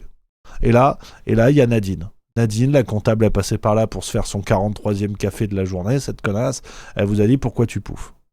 Et là, vous avez répondu pourquoi t'es une pouffe. Et là, vous êtes au chômage. Et vous aurez plus de temps pour regarder Juste Bistrot. Et ça, c'est une excellente nouvelle. Donc, Bardella, tout part de la séquence que je voulais vous montrer. La poule aux œufs d'or du RN, comme on l'appelle, qui s'est fait shipper par les équipes de quotidien, a répété ses fiches. C'est quand même saisissant et c'est toujours un bonheur. Les Français, loin des caméras, aller écouter les Français. Sans caméra, au contact des Français. Sans caméra, loin des médias, loin des réseaux sociaux. Sans micro, sans réseaux sociaux, sans médias, sans réseaux sociaux. Et Olivier, c'est l'un des derniers boulangers d'Olivier. Un boulanger. C'est-à-dire que Olivier, qui est un homme incroyable, qui a mis la clé sous la porte, a dû mettre la clé sous la porte, qui a mis les clés sous la porte parce que la facture d'électricité, il a vu sa facture d'électricité être multipliée, la hausse des factures énergétiques, parce que sa facture d'électricité, je ne supporte pas de voir cette solitude. Ce qui m'a frappé, c'est une très grande solitude. Ce qui m'a frappé, c'est la solitude que les économistes appellent la courbe de l'affaire. Il y a un principe en économie qui s'appelle la courbe de l'affaire. On appelle en économie la courbe de l'affaire, c'est-à-dire que trop d'impôts tue l'impôt, trop d'impôts tue l'impôt. Trop d'impôts tue l'impôt. Il y a un goût français pour la paperasse, il y a des questions de paperasse et de paperasse, la paperasse. J'ai grandi dans une cité, en grandissant dans une cité. Ma mère, elle était ATSEM. Ma mère qui est ATSEM, donc elle a gagné 1400 € toute sa vie. Merci Jordan Bardella d'être venu. Ah, j'ai bien aimé cette séquence. Alors évidemment, je pense qu'on peut la faire sur beaucoup de politiciens médiatiques, ça on est d'accord. Mais ça m'a fait marrer. Je voulais vous la partager. Finalement, Jordan Bardella est le chat GPT du pauvre en politique, d'une certaine manière. Finalement. Alors, on avance les amis. Alors peut-être que je vais garder la labellisation des médias pour demain parce que je veux prendre le temps de développer. Et là, il faut qu'on se fende la gueule avec le guide de survie du gouvernement. Je vous garde la labellisation des médias pour demain. On parlera de ça demain. Parce que j'ai une petite théorie à vous proposer, je sais pas ce qu'elle vaut, mais on va essayer de creuser quand même.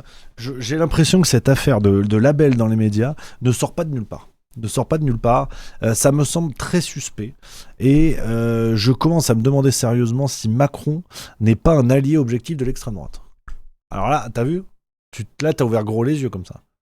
T'as dit, qu'est-ce qu'il va nous dire encore le gros ?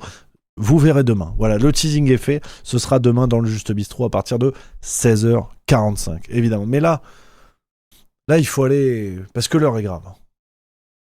L'heure est grave, les amis. J'ai eu un rototo. Tu vois, et ça, c'est pas bien, déjà. Ça veut dire que l'heure est grave. J'ai eu un flux gastro-œsophagien, un reflux gastro-œsophagien. Et ça, c'est très important. Voilà.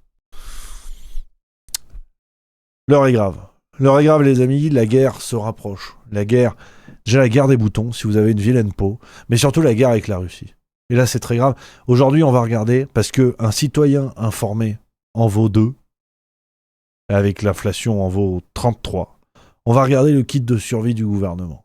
Voilà, c'est ce que je voulais faire aujourd'hui. C'est ce que je voulais faire avec vous, parce que c'est très important. Regardez, tous responsables, il y a écrit. Il y a le drapeau Marianne, et ça déconne pas quand il y a un drapeau Marianne, d'accord ? Mais la pauvre Marianne. Elle est bafouée et piétinée, pauvre Marianne. Là, ils nous ont envoyé tous responsables. Face au risque, agissons. Bien préparés, bien protégés, tous engagés. Voilà. Ça, déjà, c'est dit. Donc déjà, on l'entend moins, vos grandes gueules, déjà. Déjà, vous avez compris que cette vidéo, elle n'est pas là pour rigoler. On va regarder ce que nous dit le gouvernement. Parce que potentiellement, il y a la guerre demain. Contre la Russie. Alors, c'est pas écrit dans le guide, tu vois. Je vous ai un peu cassé le suspense parce que dans le guide, tu sens qu'ils ont une idée en tête, mais ils n'ont pas envie d'y aller. Donc, on va décortiquer le guide. Là, j'avais pas envie de faire cette vidéo, hein, très honnêtement. Je le fais parce que je joue mon rôle de citoyen, de lanceur d'alerte. Eh oui. Un croisement entre Julien Assange et Cochonneau. Tu l'avais pas vu venir. Donc, je joue mon rôle. C'est normal. Je dois alerter les Français.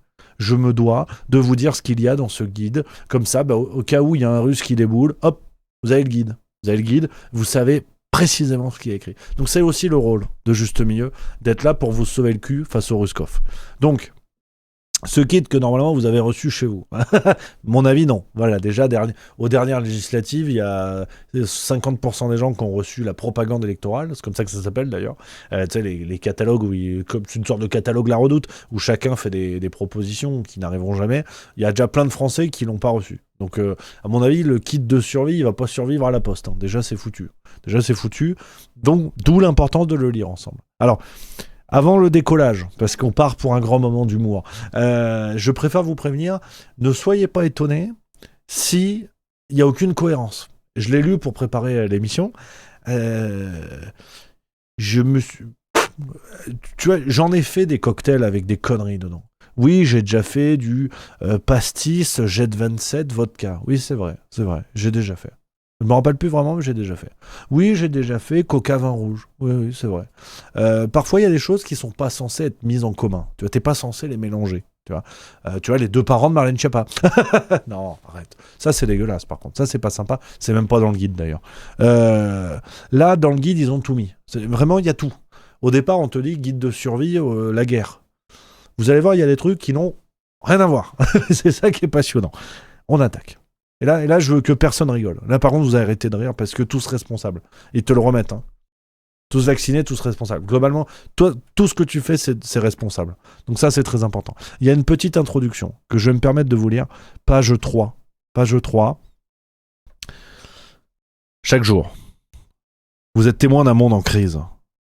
Accélération des événements climatiques extrêmes, pandémies, guerres en Europe et au Proche-Orient, tensions commerciales, crise énergétique, etc. Notre société doit s'adapter pour être plus forte. Chaque citoyenne et chaque citoyen est acteur de sa sécurité et de celle de la nation. La résilience désigne notre volonté et notre capacité commune à résister aux conséquences d'une agression ou d'une catastrophe majeure. Alors les catastrophes mineures, c'est comme Ben dit. À poursuivre notre vie dans des conditions acceptables, à rétablir rapidement notre fonctionnement ordinaire. Ce guide vous présente des outils pour vous préparer à faire face à une crise majeure, quelle qu'en soit l'origine. Donc là, tu lis ça, t'es prêt à tout. Vraiment, il paraît que Rambo, il se masturbe devant le guide du gouvernement français. La légende raconte que c'est le truc qui te permet d'être prêt, mais de chez prêt. Hein. Vraiment au top du top. Alors, après, voilà, ils te disent, déjà, bon, est-ce qu'on va être dans les détails? Je sais pas. Moi, j'ai appris à l'université Rudi Reichstadt de Rend-l'Argent sur Saône. Ils te disent, par rapport aux guerres, en Europe et au Proche-Orient. C'est vrai qu'ailleurs dans le monde, il n'y a pas de guerre. Donc, il y a un choix qui est fait dans les guerres. Mais ça, c'est important. Hein, c'est important déjà. On avance. Bien préparé. Regarde. Là, il y a une petite introduction. Alors, c'est écrit avec le cul, hein, évidemment. Préparez-vous à faire face. Vous et vos proches pourriez être amenés à faire face. Voilà. C'est là. C'est en bas à gauche. Voilà. Ça doit être Sibeth Ndiaye qui nous a chié ça en une après-midi. Donc voilà. Vous inquiétez pas. C'est écrit avec le FIAC, mais c'est comme ça. Alors, après, on commence déjà à rentrer dans la physique quantique. Tu vois, dans le petit message de précaution, on nous dit vous pourriez être amené à faire face à une situation dans laquelle le fonctionnement ordinaire de la société serait perturbé. Alors, on te présente qu'une crise pourra produire une série d'effets sur votre quotidien. Comment se manifeste une crise? Alors, j'ai oublié de préciser. Si vous... excusez-moi, c'est vrai que c'est important. Si vous pensez être des adultes responsables, avec un cerveau composé de neurones plus ou moins efficaces, ce qui vous distingue d'Olivier Véran.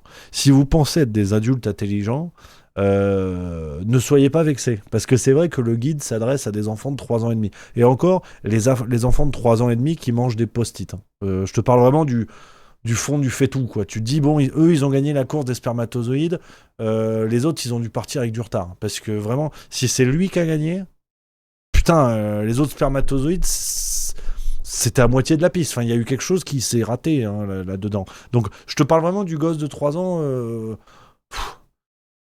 Voilà, tu sais, le genre de gosse de 3 ans, quand t'es à table, en repas de famille, il te fixe comme ça.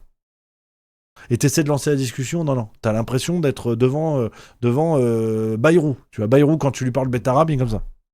Voilà, c'est pareil, c'est tout pareil. Donc vraiment, ne vous étonnez pas si on vous prend pour des teubés. Hein. C'est le principe du magazine, hein, d'ailleurs, du gouvernement. Donc on t'a dit, ça va perturber le fonctionnement de la société.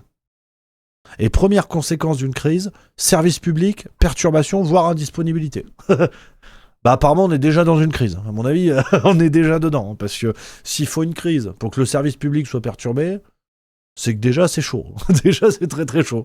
Donc ça c'est l'une des premières conséquences. Après, quand je te dis qu'il y a un suspense qui est créé, dans le guide, tu vois, ils écrivent certaines crises peuvent être d'origine naturelle ou technologique. D'autres préparées et réalisées par des groupes terroristes, voire par l'action d'un État hostile à la France. T'as capté, c'est rempli de clins d'œil. Donc ils te disent, voilà, nourriture, effectivement, si le frigo s'éteint, bon bah voilà, Véronique Courgeot, elle est dans la merde, et tes réserves de bouffe aussi. Chauffage, électricité, voilà, s'il n'y a plus de chauffage, voilà. Alors, quand je vous dis qu'on vous prend pour des cons, on va faire un petit QCM, un petit questionnaire. Au quotidien, quelle est la chose la plus importante à faire? Petit 1, boire et manger, Petit 2, regardez BFM TV. Petit 3, coupez vos ongles de pied. Petit 4, allez pisser sur le mur de votre voisin. Alors, je sais que c'est pas évident, mais justement, le gouvernement te donne la réponse. Les 3 principes clés en cas de crise. Regarde. Numéro 1, au cas où t'avais oublié. Numéro 1, boire et manger. Si, c'est écrit, regarde. J'aimerais bien l'inventer. Numéro 1, boire et manger. Voilà. Parce que c'est vrai que tu peux oublier, toi. Et c'est la guerre, tout le monde est mort autour de toi. Toi, tu sens que bon, t'as pas mangé depuis une semaine. Ça fait 3 jours que t'as pas bu d'eau. Tu te dis, tiens, c'est bizarre, il me manque quelque chose. Sur le coup, t'y penses pas si t'as pas lu le guide. Tu commences à avoir la peau sur les os, et encore les os, c'est même pas les tiens, parce que bon, il y a eu des bombes, il y a eu des trucs comme ça. Tu te dis, putain, j'ai la gorge sèche. Est-ce que j'ai sucé un lépreux? Non, bah non, ça n'a rien à voir. Non, mais t'as pas lu le guide. Donc tu dis, merde. Et après, tu lis le guide. Tu dis, ah bah oui, soif. Bah oui, on est con. Soif, c'est ça que j'ai pas fait. Et voilà, c'est pour ça qu'il faut lire le guide. Merci le guide, on dit normalement. Parce que boire et manger. Après, petit 2, qui devient un petit peu plus technique quand même. Tu te dis, bon, les Russes. Les Russes, déjà, quand on te dit Russie, tu penses au froid. C'est comme les Mr. Freeze. Tu penses au froid. Et le Russe, c'est froid, tu vois. Il va t'attaquer en hiver. Il est dans son élément naturel. Et tu vois, toi, tu te dis, t'es dehors, il fait moins 10 degrés. T'as pas lu le guide. Tu dis, putain, je suis en string dans la rue. Quand même, je me les gèle. Je me les gèle. Parce que t'as pas lu le guide. Eh ben, petit 2, avoir chaud. Et oui, parce que si t'as froid, passer 50 degrés, sauf si tu bosses chez Picard, mais normalement, t'es pas censé survivre. Hein. Donc, si t'as pas lu le guide, tu sais pas, il faut avoir chaud. Petit 2. Et petit 3, se soigner. Voilà. Là, je n'ai même plus de vanne. Je vais même pas le jouer. Voilà, vous avez compris l'idée. Mais c'est important. Hein. C'est les principes clés en cas de crise. Hein. Donc, n'oubliez pas non plus. Merci, le guide. J'aimerais que vous disiez ça quand même. Parce que les gens sont vraiment pas sympas. Hein. Ils remercient pas le gouvernement de ce genre d'infos où t'y penses pas, en vrai. Hein. Parce que ça peut aller vite. Donc, voilà. Alors, il y a un autre petit truc qui est sympa, c'est le kit d'urgence. Tu sais, c'est la mode maintenant. T'as le courant survivaliste et tout, il t'explique ce qui est plutôt cool. Hein. C'est vrai qu'en cas de tuile, même si c'est une inondation, tu vois, c'est pas forcément la Russie, attention. Hein. C'est vrai que c'est important d'avoir un sac au cas où. Ça, c'est vrai que c'est important. Alors, le gouvernement, ils t'ont rajouté un petit truc sympa, des livres et des jeux pour occuper le temps. Ouais, toujours partir avec le livre d'Emmanuel Macron, évidemment, qui s'appelle Révolution, son livre-programme de 2016, rappelez-vous. La Révolution, on l'a bien senti. Hein. Toujours partir avec. Ils auraient dû mettre ça d'ailleurs. Pour occuper le temps, prenez un livre d'Emmanuel Macron. Parce que ça permet d'avoir chaud, parce que tu peux le cramer, tout le monde s'en branle, tu vas pas le lire, et ça permet de rigoler, pour un peu de divertissement, quand même. Tu sais, quand t'es dans une bonne guerre, t'imagines, t'es dans une bonne guerre. Franchement, t'as bien pensé à boire et manger, t'as bien lu le guide, hein. Le 2, t'as bien chaud, t'es bien soigné. Là, tu te fais chier. Parce que, bon, je te dis, il y a les Ruskov, ils ont envoyé une bombe nucléaire à 100 km de chez toi. T'habites en banlieue de Souffel-Weiersheim, en Alsace. Bon, Strasbourg, ça n'existe plus. Strasbourg, c'est vraiment c'est un nouveau parking d'Europa Park, d'une certaine manière. Strasbourg n'existe plus. Toi, t'es chez toi, bon, t'as mangé, t'as pas froid, mais tu te fais chier. Le gouvernement français a provoqué la Russie. Ils sont allés pisser sur la tombe des grands-parents de Poutine. Là, ça se fait pas. Poupout, il a dit non, attention, alors, faut pas abuser. On voulait pas vous chamailler les Français, mais là, par contre. Et bon, toi, ta guerre a été déclenchée par ton propre pays. Strasbourg, ça n'existe plus. Tous tes potes de football et de padel, ils sont morts. Et là, hop, dans ton sac de survie, t'as quoi? Le livre d'Emmanuel Macron. Et merci, le guide, d'avoir pensé à mettre le livre de notre leader politique qui nous provoque toutes ces conneries. C'est super important. Super important. On n'oublie pas. Donc, après, bon, tu vois, dans le guide, t'as des trucs, pour le coup, plutôt cohérents. Je suis pas survivaliste, même si j'ai quand même lu tout le livre de Marine Tondelier il y a pas longtemps. Donc, il y a un goût pour la survie, quand même. Il y a des trucs, voilà, nourriture non périssable, de l'eau, des lunettes, de l'argent liquide, les clés, enfin, il y a des trucs sympas, tu vois. On avance un petit peu. Alors là, on rentre dans le côté un peu débilisant de la chose. C'est même plus infantilisant, débilisant. Hein. Tu vois, ils te font faire des petits calculs dans le PDF, tu vois. 6 litres par personne en bouteille, 6 fois nombre de personnes dans votre foyer, donc tu dois indiquer le nombre de personnes dans ton foyer, égale litres de stock. Ah, t'as une petite multiplication à faire. Voilà. On vérifie les acquis avant d'aller au front. C'est très important. Et puis après, de quoi passer le temps, t'as la case autre.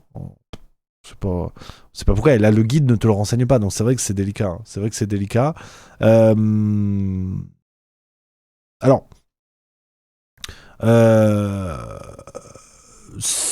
ça va. C'est les pages encore sympas. Alors là, on va rentrer dans le moment où je vous disais qu'est-ce que ça fout là ? Réaction naturelle, ne vous inquiétez pas. Gardez un peu de sucre à côté de vous si jamais il y a des réactions physiologiques où vous allez vous dire merde, je perds la boule. Vous inquiétez pas, tout est normal. Page 5, 10, page 10. Voilà, ça va très très vite. Hein. Page 10, on nous dit identifiez vos proches qui pourraient avoir besoin d'aide et définissez un moyen de rester en contact en privilégiant les messages pour ne pas saturer les réseaux de communication. N'oubliez pas que les réseaux téléphoniques et Internet pourraient ne pas fonctionner. Voilà. Donc, envoie des messages parce que au pire, les réseaux ne marchent pas. Voilà. Après, il ne faut pas être dans le détail. Hein. C'est ce qui est très important. Cette phrase que je me suis fait tatouer sur le biceps. Hein. Nous sommes plus forts en étant solidaires. Ça, c'est du Vianney. On apprécie. Tu navigues un petit peu. Alors, là, on rentre dans la partie bien protégée. Hein. Où il t'explique qu'il y a des risques naturels, tu vois, feu de forêt, machin. Là, tu te dis, bon, au départ, c'est kit de survie, on nous vend la guerre à longueur de journée. Moi, je voulais de l'ambiance. Je pensais que tu ouvres le magazine, putain, il y a des photos de Macron avec un FAMAS torse nu, hein, la douille à l'air, tu vois, et qui est prêt à aller dégommer du Ruskov. Moi, je voulais faire la guerre. Putain, c'était un guide. Comment on bute du Ruskov, tu vois. Bon, apparemment, on te parle inondation, mouvement de terrain, Gérard Larcher a fait une bombe, enfin, on sait, il parle de tout. Et alors là, il y a même le Covid-19, voilà, dans le doute, ils t'ont mis risque sanitaire, cas de la Covid-19 ou de la grippe. Hein. Lavez-vous les mains plusieurs fois par jour avec du savon ou du gel hydroalcoolique, utilisez des mouchoirs en papier à usage unique, couvrez-vous le nez et la bouche quand vous éternuez, aérez régulièrement les pièces où vous vivez, portez un masque, voilà. Alors à gaz, le carnaval, on sait pas. Portez un masque. Globalement, portez un masque. Parce que ça va peut-être dans la case pour passer le temps. Voilà, portez des masques, c'est rigolo. Ensuite, là, on est dans la partie cyberattaque et désinformation. Donc, je rappelle le contexte. La Russie veut nous péter la gueule. Donc vraiment, ça va être la guerre. Ils te le disent à la télé. S'ils font le service militaire, c'est pas pour aller faire des tags dans la banlieue de Vladivostok. Hein. C'est la guerre. Hein. C'est pampan. Hein. C'est les bombes. Hein. C'est des grenades. Hein. Donc ça fait peur. Hein. Ça fait peur. Même si t'as un petit jeu de société, t'as ton petit Uno dans le sac à dos. Si t'as un bataillon de Ruskov qui te court après. Plus 2 sur plus 2, c'est pas le sujet immédiat. Hein, vraiment. Hein. On est là pour la survie. Hein. Mais dans le doute, le gouvernement te dit, pendant que t'as peur d'avoir un missile sur ta maison, respectez une hygiène informatique. Oui, parce que, attends, tu sais pas, peut-être le missile, c'est un missile complotiste. Il explose, mais en fait, c'est pas vrai, c'est une fake news d'explosion. Tu sais pas, c'est peut-être une impression d'explosion. Et voilà, et tu vois, c'est écrit là. C'est moi qui l'ai mis en jaune, hein, pour vous montrer. Respectez une hygiène informatique. Bah oui. Attends, toi t'es mort, imagine t'es mort, bon, on a déclaré la guerre à la Russie. Bon, ils t'ont tué. Qu'est-ce qui te prouve que t'as vraiment été tué ? Est-ce que t'as été comptabilisé dans les chiffres du gouvernement ? Si t'es pas comptabilisé, t'existes pas. Donc en tout cas, t'es pas mort. Ah ah. Si Jérôme Salomon, le soir sur CNews, il a pas dit aujourd'hui 422 morts, peut-être t'es pas mort en fait. Est-ce que ta mort n'est pas une fake news ? Posez-vous les bonnes questions. Est-ce que c'est pas ça, de fréquenter les réseaux pro-Poutine ? Et dis donc, et si t'as pas d'hygiène informatique, eh ben tu peux pas savoir ça. C'est ça aussi le truc. C'est ce qui est super important. Tu vois, là, ils te le disent hein, dans la partie cybermalveillance, méfiez-vous des messages inattendus. Hein. Messages inattendus, t'imagines ? Toi, t'avais oublié parce que c'est la guerre, t'as quand même d'autres chats à fouetter. Joyeux anniversaire, Patrick. Message inattendu, hop, tu balances au gouvernement. Hein. Là, il n'y a pas le label. Il n'y a pas le label. C'est très important. Hygiène informatique, attention. Lavez-vous les yeux, je sais pas, portez un masque quand vous utilisez votre smartphone hein, pour l'hygiène. Tu vois, après, ils te disent sur la manipulation de l'information.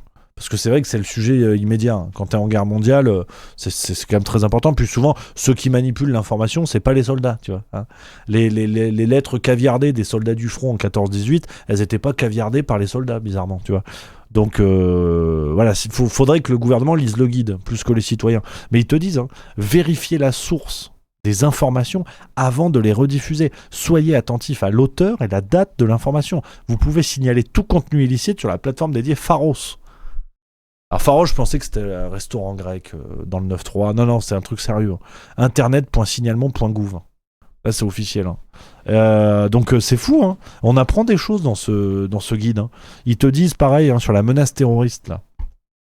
Soyez vigilants et lorsqu'une combinaison d'indices laisse présager d'une radicalisation, prévenez au 0800 005 696. Moi, je vais appeler pour Macron parce qu'il a tous les signes d'une radicalisation. Il a les yeux globuleux, il répète tout le temps les mêmes choses, sa femme se laisse pousser la barbe, à mon avis les deux, ça sent pas bon. Donc merci le guide, merci de nous alerter là-dessus. Ils ont raison. Alors pareil, pour neutraliser un terroriste, le guide te donne des idées. Là on rentre dans le côté corps à cœur, j'allais dire. Corps à corps du guide. Là on est là par contre, j'aimerais que tout le monde prenne des notes. Hein. Pour réagir en cas d'attaque. Donc c'est pas marrant en plus. Lorsque cela est possible. Donc c'est à toi d'évaluer la possibilité. Hein. Je cite ce qui est écrit dans le guide. Résister en tentant de neutraliser le terroriste à plusieurs. Donc il faut être plusieurs. Patrick, on y va ? Non, t'es pas chaud ? Bon, allez, on le laisse faire. Il faut être plusieurs. Ou de distraire l'adversaire. Entre parenthèses, crier. Tout en vous protégeant avec un bouclier de fortune. Sac, vêtements enroulés autour de l'avant-bras. Voilà. Ah, je peux te dire que, à mon avis, le document, il a fuité. Il a fuité au niveau du palais présidentiel russe. Je peux te dire que ça rigole pas du tout. Hein. Parce qu'ils se disent, oh là là, on va arriver en France, parce que l'objectif de Poutine depuis le début, évidemment, c'est d'envahir la France, je vous le dis. Hein, Poutine, son rêve, c'est de dormir à La Rochelle. Hein. Ce qu'on savait pas, c'est que l'Ukraine, pour lui, c'est un stop d'autoroute. Hein. C'est l'air total avant Montélimar, porte de la Drôme. Pour Poutine, l'Ukraine, c'est ça. Hein. Il va s'acheter un sandwich triangle, il refait le plein, direction La Rochelle. Hein. Attention, ne vous trompez pas. Hein. Depuis le début, Poutine, il rêve que de ça. Hein. Alors, ça et Portaventura en Espagne. Vers Salou, parce que Poutine, ce qu'on sait pas, c'est qu'il adore les manèges. Il adore les montagnes russes, comme par hasard. Il veut aller là-bas. Hein. Donc, en fait, l'Ukraine, il s'en branle. Hein, je vous le dis, hein, excusez-moi. Ça, c'est de la géopolitique hein, que je fais. Hein. C'est sérieux. Hein. J'ai pas le bandeau Breaking News BFM, mais c'est sérieux. Donc Poutine, en fait, au départ, lui, il veut aller à La Rochelle, puis après, il fait un crochet à Salou. Bon, il s'arrête à la Jonquera. Voilà, hein, faut se détendre. Et puis après, il va à Portaventura, comme on dit en Espagne. Donc, tu vois, quand il a vu le guide, qui s'est dit, putain, la France, on va peut-être pas y rentrer comme ça. Merde, on pensait que c'était aussi facile de rentrer que dans un ministre français. Pas du tout. Il y a le guide. Et qu'est-ce qu'il dit le guide ? Il dit que les Français ils vont distraire l'adversaire en criant. Oh ! Et là les Russes ils sont foutus. Hein. Ah bah, puis t'imagines si on crie et qu'on arrive avec un bouclier de fortune comme ça, avec un sac à la Henri d'Annecy comme on l'appelle. Ah putain. T'imagines chef, on peut pas attaquer. Là ils viennent de crier. Et apparemment, ils ont un sac de course Lidl. Ils sont inattaquables. On retourne à Moscou. C'est sûr. Là, moi, je vous le dis, hein, c'est écrit cette histoire. C'est sûr et certain. Merci le guide. Hein, parce que si tu savais pas que tu peux pas distraire l'adversaire, vraiment, on est à deux doigts du tir sur mon doigt. Hein. Vous voyez un officier russe lâcher une caisse de munitions ? Non, pas du tout.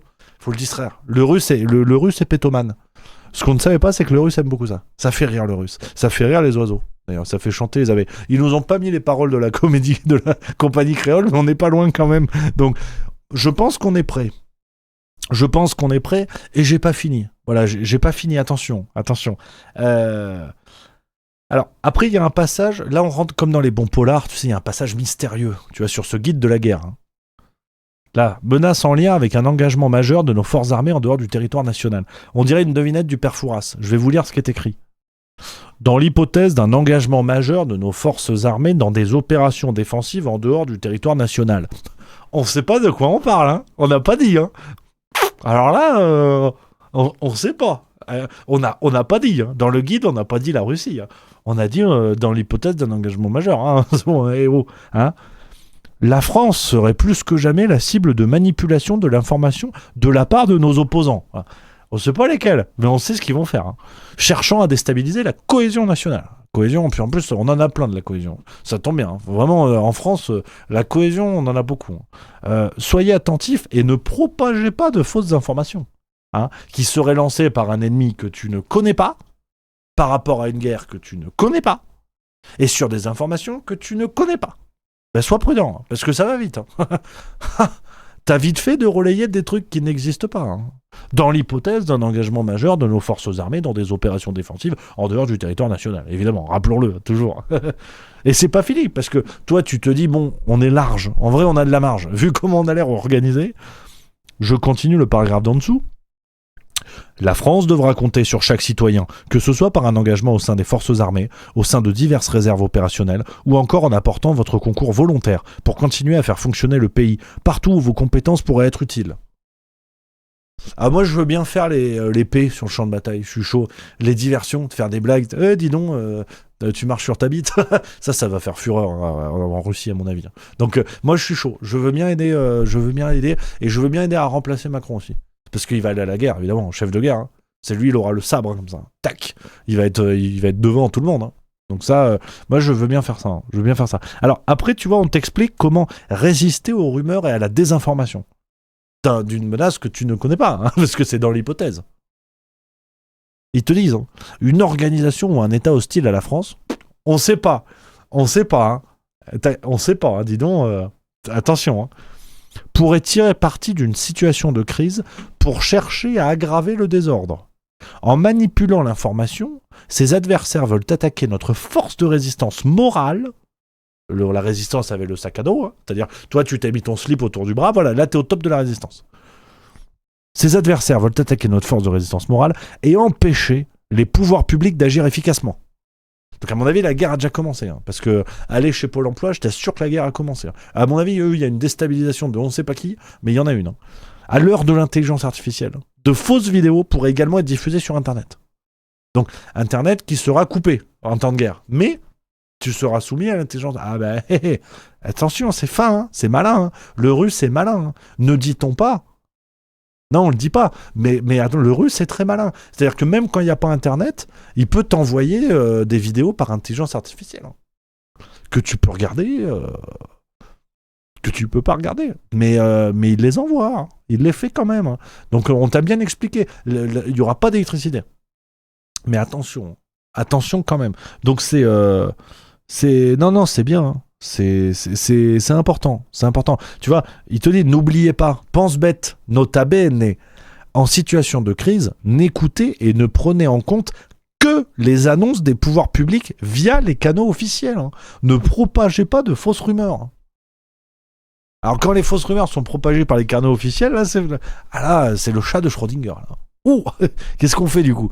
On est complotiste officiel du coup. Là c'est chaud. Alors c'est pour ça que je vous dis, le guide, tout n'est pas évident, hein. Vraiment, tu vois, pareil, hein, page 21, ils nous remettent un moment de suspense, tu vois, dans le contexte actuel de dégradation de notre environnement stratégique.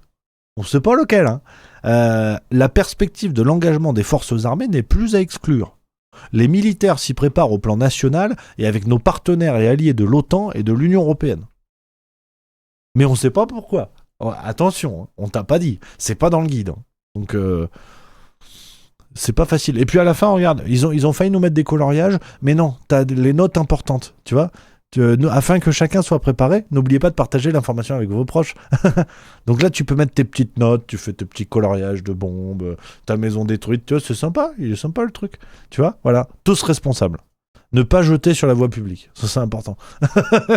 Donc voilà le guide. Je suis content de vous l'avoir présenté, ce guide, parce que je fais mon travail citoyen, de vous alerter. Et parce qu'avec ça, on est tranquille, hein. Vraiment, soyez serein. Il n'y a plus de problème avec ça. Il n'y a plus de problème. Ça me semblait très important de vous présenter le guide que vous recevrez chez vous entre la mi-décembre Et 2033, ça devrait pas trop tarder. Donc, tous responsables. On n'oublie pas, c'est très important. On est responsable et voilà.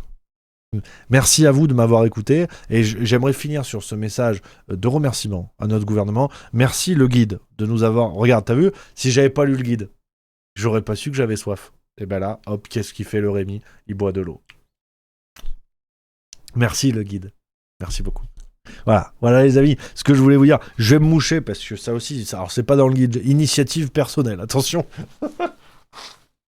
Mais...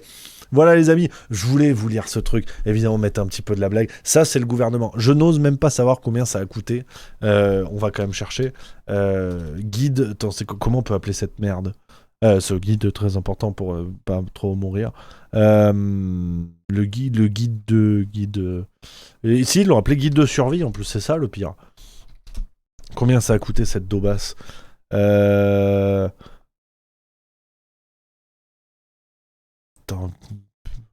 Coût, impression, guide de survie France. Je sais pas si quelqu'un a le coup. Je pense que c'était sorti en plus, mais je me rappelle plus. Mais c'est vraiment de la merde. Je voulais vous en parler parce que franchement, tu te dis mais y a rien qui va. Mais c'est vraiment la guerre pour les nuls quoi. Faites un bouclier de fortune avec votre bras. Et franchement, on est obligé de penser, c'est la vanne de Dieudonné quand il parle des missiles qui nous passent au-dessus de la gueule et qui dit tu vas te protéger avec quoi? Avec ton bras? Ben, pour le gouvernement, oui. Finalement, c'est plus une vanne. Mais genre, c'est complètement dingo. Mais je voulais vous parler de ça, les copains. Parce que ça fait plaisir. Voilà les amis. 17h57, ce qu'on pouvait se dire pour aujourd'hui. J'espère que vous avez passé un bon moment, c'est le plus important, et on est dans le timing parce qu'évidemment 17h57, 18h, farce tranquille. Donc rendez-vous sur la chaîne YouTube Juste Milieu, l'épisode de la farce tranquille qui est prêt. Je vérifie juste qu'on n'ait pas pris comme la semaine dernière un truc de droit. On est bon, l'épisode sortira à l'heure sans aucun problème à 18h les copains. Nouvel épisode de la farce tranquille. On va parler évidemment de Macron. Je reviens dans l'épisode déjà sur les histoires de labels et hier on ira un petit peu plus loin. Donc voilà les amis, ce qu'on pouvait se dire. Je vous donne rendez-vous demain, même heure, même endroit, 16h45. Je vous embrasse. Merci d'avoir été là. J'espère que vous êtes bien marrés. C'était le but. En tout cas que ça met un peu de baume au cœur. C'est le plus important. Je vous embrasse les copains. Demain on parlera fromage également. Je vous salue. Gros bisous. Prenez soin de vous. Bonne soirée, bonne farce tranquille et à demain. Vive la rigolade et vive la France.